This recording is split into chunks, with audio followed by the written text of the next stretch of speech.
Bom, nós vamos começar mais uma aula e a aula de hoje é sobre santificação.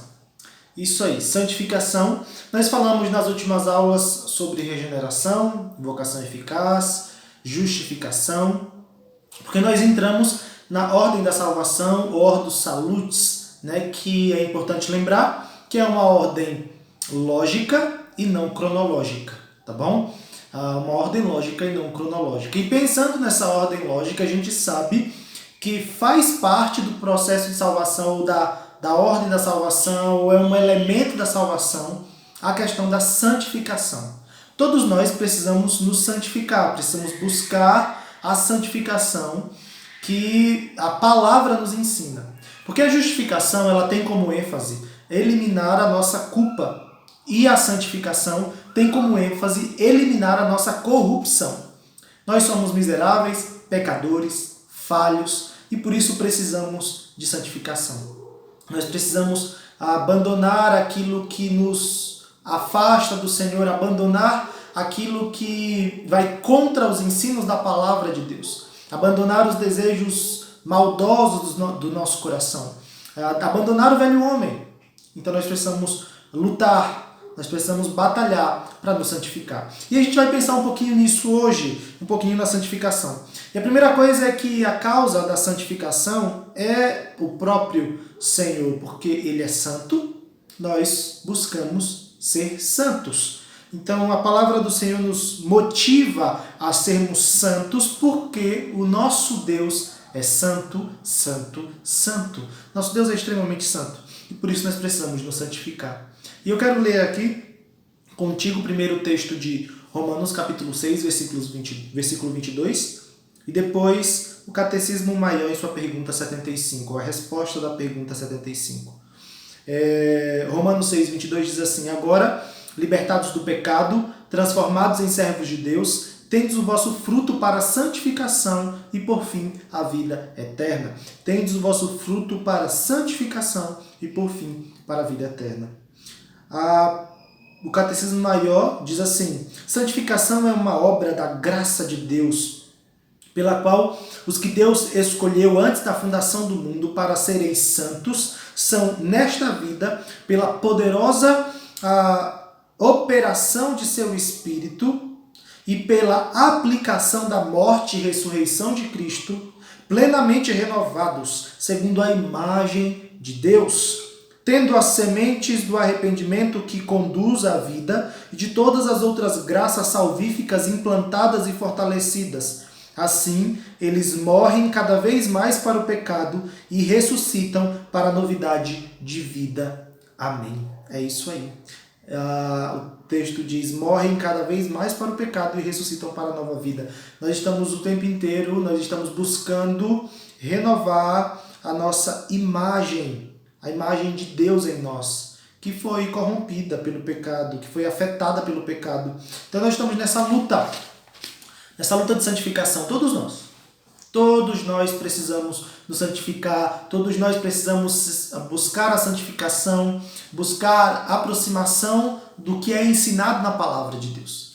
E eu quero ler alguns textos, ou melhor, eu vou citar alguns textos, como tenho por hábito fazer, mas ler apenas um, e fica aí para você ler depois. Você tem Efésios capítulo 1, versículo 4, Efésios capítulo 5, versículos 25 a 27, Romanos capítulo 15, versículo 16, Tito capítulo 3, versículo 5, e 1 Pedro capítulo 1, versículo 2. Então nós vamos ler Romanos capítulo 15, versículo 16. Romanos capítulo 15,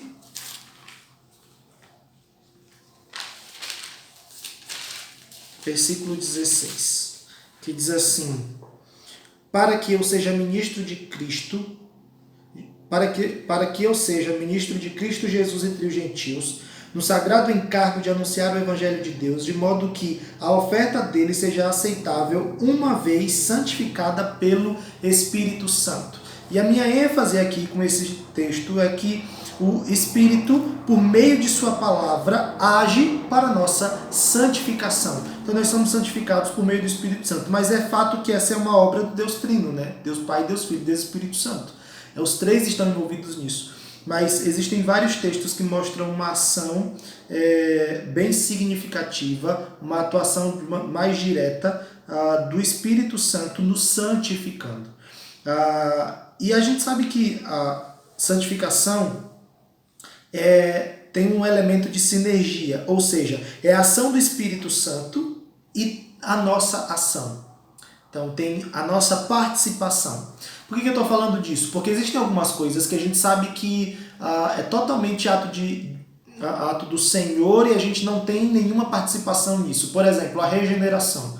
O Senhor nos regenera e nós apenas vemos o efeito disso. No que se refere à santificação, há uma participação nossa, há um chamado a nós no que se refere à nossa responsabilidade, mas não da maneira como a gente está acostumado a pensar, que é uma parte de Deus e a outra parte é do homem. Uma parte de Deus e a outra parte é do homem. Mas aí você pensando nisso, parece que dá um nó na cabeça, até porque existem textos, como o texto de Filipenses capítulo 2, versículos 12 e 13, que diz assim: Assim, pois, amados meus, como sempre obedecestes, não só na minha presença, porém muito mais agora na minha ausência, desenvolvei a vossa salvação com temor e tremor, porque Deus é quem efetua em nós, ou em vós, tanto querer como realizar, segundo a sua boa vontade. Parece um pouco confuso para nós, difícil de entender, porque o texto fala que nós devemos desenvolver a nossa salvação. E logo depois, logo em seguida, no versículo seguinte, o texto diz: porque Deus é quem efetua em vós, tanto querer como realizar.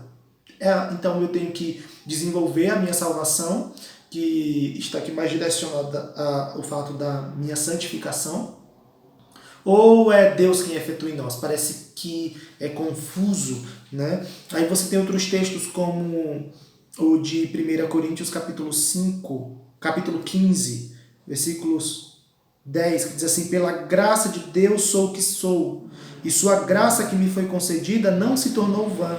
Aí logo depois ele diz: antes trabalhei muito mais do que todos eles. Depois ele diz: todavia não eu, mas a graça de Deus comigo. Então, primeiro ele fala pela graça de Deus, depois ele fala que ele trabalhou, e depois ele diz, mais uma vez, todavia não eu, mas a graça de Deus comigo. Então, Deus, é a graça de Deus ou é o esforço de Paulo? Aí você tem em Colossenses capítulo 1, versículos 28 e 29, deixa eu abrir aqui.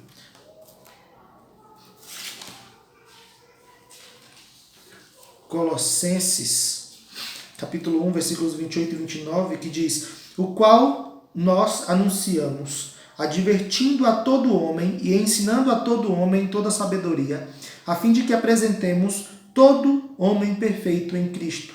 Para isso é que eu também me afadigo, esforçando-me o mais possível, segundo a sua eficácia, que opera eficientemente em mim. Então ele fala que ele se afadiga, depois ele fala que ele se esforça, mas aí ele completa dizendo, segundo a eficácia que opera eficazmente em mim. Então ele se afadiga, ele se esforça, ou tudo é feito segundo a eficácia que opera eficazmente nele. Então parece um pouco confuso, mas a Bíblia trabalha em vários assuntos desta maneira, mostrando a atuação do Senhor e nos chamando à responsabilidade. A gente sabe que é Deus quem efetua, mas isso não exclui, isso não anula a nossa responsabilidade, o nosso empenho, o nosso esforço em nos santificar, né? Então a gente sabe que é Deus quem faz, que é Deus quem atua, mas ao mesmo tempo eu preciso trabalhar com a realidade de que eu preciso me esforçar, de que eu preciso abandonar o pecado, de que eu preciso fazer o que me cabe naquilo que é ensinado pela palavra do Senhor. E isso você percebe não só quanto à santificação. Você tem, por exemplo, no que se refere à perseverança dos santos. Da mesma forma que a Bíblia exige que a gente seja fiel até a morte, e a gente vai ganhar a coroa da vida, ela nos garante que ninguém pode nos arrebatar das mãos de Deus. Então, ao mesmo tempo em que a Bíblia fala que eu preciso ser fiel até a morte, ela me diz que ninguém pode nos arrebatar das mãos de Deus, que ninguém pode nos separar do amor de Deus. Então a salvação está garantida, mas nós temos que perseverar. Então nós temos assuntos na Bíblia que são tratados desta maneira, que mostram que é Deus quem faz, que mostram que é Deus quem atua, mas ao mesmo tempo ela nos chama à responsabilidade. Ela nos chama a fazer aquilo que nos cabe dentro do que é ensinado na Escritura. E uma coisa não anula a outra, mas anda junto com a outra. Então não é que os textos lidos aqui estão sendo contraditórios, não, eles estão sendo equilibrados, eles estão trabalhando com a verdade, eles estão mostrando para nós qual é o caminho. O caminho é de dependência de Deus, no que se refere à santificação, mas ao mesmo tempo um esforço, uma batalha nossa do dia a dia, fugindo do pecado, abandonando os nossos erros, para nos adequarmos e nos conformarmos à imagem do Senhor expressa em sua palavra. Então lembre-se disso. Lembre-se que a Bíblia trabalha com essas duas realidades, não só no que se refere à santificação, mas como, por exemplo, na perseverança dos santos que eu citei aqui. Só que a Bíblia nos fala quanto à santificação para nós desenvolvermos a nossa salvação, nos esforçarmos incessantemente para desenvolver a nossa salvação. Então, não é um esforço para a gente ganhar a salvação. Lembre disso. Nós temos a nossa salvação garantida em Jesus. Nós não temos a salvação por obras, mas sim pela graça. Então, não é um esforço para nós ganharmos a salvação, mas sim um esforço a partir do fato de que somos salvos. Um grande elemento da santificação é nós entendermos que a santificação é uma experiência de quem é regenerado. A santificação é uma experiência daqueles que foram salvos pelo Senhor. Lendo a Confissão de Fé de Westminster, no capítulo 13, diz assim: os que são eficazmente chamados e regenerados, tendo criado em si um novo coração e um novo espírito, são, além disso, santificados real e pessoalmente pela virtude da morte e ressurreição de Cristo, pela sua palavra e pelo seu Espírito que neles habita. Então é claro, fica muito claro aqui na confissão que a santificação é uma experiência dos regenerados, né? A santificação também é uma experiência sem a qual ninguém verá o Senhor. Então, se eu sou servo de Deus, se eu sou escolhido do Senhor, se eu fui salvo pelo Senhor, então eu preciso de santificação, eu preciso me santificar, eu preciso abandonar o pecado. A Confissão de Fé de Westminster ainda continua dizendo assim: e eles são mais e mais vivificados e fortalecidos em todas as graças salvadoras para a prática da verdadeira santidade, sem a qual ninguém verá o Senhor. Então, e eles são mais e mais vivificados e fortalecidos em todas as graças salvadoras para a prática da verdadeira santidade, sem a qual ninguém verá o Senhor. E aí tem vários textos bíblicos, né, que nós poderíamos citar aqui, mas pelo tempo que tende a ser curto da nossa aula aqui, eu vou deixar esses textos para uma outra oportunidade. Mas nós sabemos que a palavra do Senhor nos ensina, nos mostra que a santificação é necessária, extremamente necessária na vida do cristão. A gente lembra da primeira petição, né, da oração dominical, descrita ali nos evangelhos, e aí você tem a primeira petição que é: santificado seja o teu nome. Né? Nós oramos por isso. Nós pedimos que o nome do Senhor seja santificado. Mas Deus já é santo.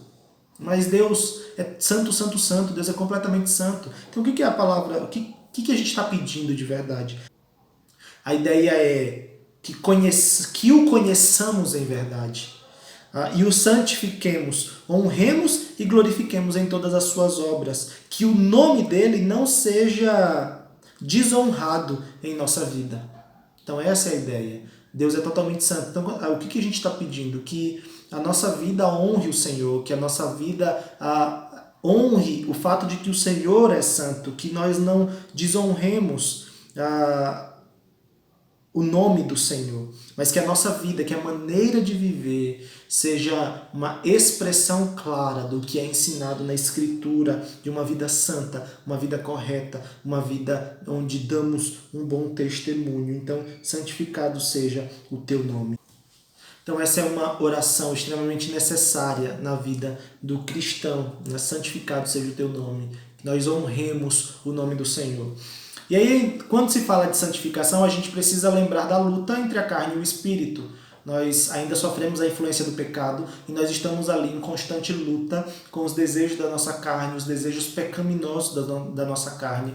E aquilo que estiver mais alimentado é aquilo que vai vencer. Então, se você alimenta mais a sua carne, se você vive para as coisas desse mundo, se você está buscando as coisas deste mundo e se alimenta das coisas deste mundo com constância, isso significa que, naturalmente, sua carne vai ser mais forte que o seu espírito. Então, você precisa alimentar o seu espírito com a palavra de Deus, você precisa fortalecer o seu espírito com oração, buscar ao Senhor, o serviço a Deus, a leitura da palavra, e isso vai fazer com que o seu espírito seja mais forte e minimize a influência do pecado. Faça com que a gente consiga, faça com que você consiga vencer o pecado. Pecar menos. A confissão de fé, no capítulo 13, agora no parágrafo 2, ela fala: esta santificação é no homem todo, porém imperfeita nesta vida. Ainda persistem em todas as partes dele restos da corrupção. E daí nasce uma guerra contínua e irreconciliável. A carne lutando contra o espírito e o espírito contra a carne. E aí você tem isso em Romanos capítulo 7, versículos 19 e 23, Gálatas capítulo 5, versículo 17 e 1 Pedro capítulo 2, versículo 11. 1 Pedro capítulo 2, versículo 11. Então, o que nós temos na Escritura é o ensino claro de que há uma batalha constante. Nós estamos lutando constantemente com os nossos desejos pecaminosos. Então, isso é o que a santificação faz. À medida que nós vamos buscando a Deus, à medida que nós vamos lutando contra o nosso pecado, nós vamos nos aproximando mais do que é ensinado na palavra do Senhor. Qual é o objetivo, então, da santificação? O objetivo da santificação é nos transformar à imagem de Cristo, nos moldar a imagem de Cristo, nos aproximar cada vez mais da imagem do Senhor Jesus. E para que a santificação nos capacita? Para boas obras. Então, o objetivo da santificação é nos transformar à imagem de Cristo. E a capacitação da santificação, ela nos capacita para fazer boas obras. E aí nós temos alguns textos e eu quero finalizar lendo eles, que é Romanos capítulo 8, versículo 29. Romanos capítulo 8, versículo 29, que diz: porquanto aos que de antemão conheceu, também os predestinou para serem conformes à imagem de seu Filho, a fim de que ele seja o primogênito entre muitos irmãos. E quanto à capacitação, a gente tem lá 1 João capítulo 3, versículo 9. Versículo 9, que diz: todo aquele que é nascido de Deus não vive na prática de pecado, pois o que permanece nele é a divina semente. Ora, esse não pode viver pecando, porque é nascido de Deus. Então, todo aquele que é nascido de Deus não vive na prática do pecado. E para fortalecer isso, você pode ler 1 João 5,18, que diz assim: sabendo que todo aquele que é nascido de Deus não vive em pecado, antes aquele que nasceu de Deus o guarda, e o maligno não lhe toca. Então, ela nos capacita para boas obras, ela nos capacita a fazermos boas obras e nos capacita a não vivermos na prática do pecado. Então, esses textos nos mostram que todo crente, todo servo de Deus, ele não vive na prática do pecado. Ele peca porque ele ainda tem influência ainda tem corrupção em si, ainda tem influência do pecado, mas ele não vive pecando, ele não é escravo do pecado. O servo de Deus, o crente, o salvo, ele é santificado, ele busca a santificação. Lembre-se disso. Lembre-se que a santificação é um processo. E esse processo dura a vida inteira. Então, enquanto servos de Deus, neste mundo, precisamos lembrar que estamos num processo de santificação. Por isso, se santifique. Busque a Deus. Ore mais. Leia mais a Bíblia. Busque fazer a vontade do Senhor. E certamente você colherá frutos maravilhosos de uma vida santa na presença do Senhor. Que Deus te abençoe.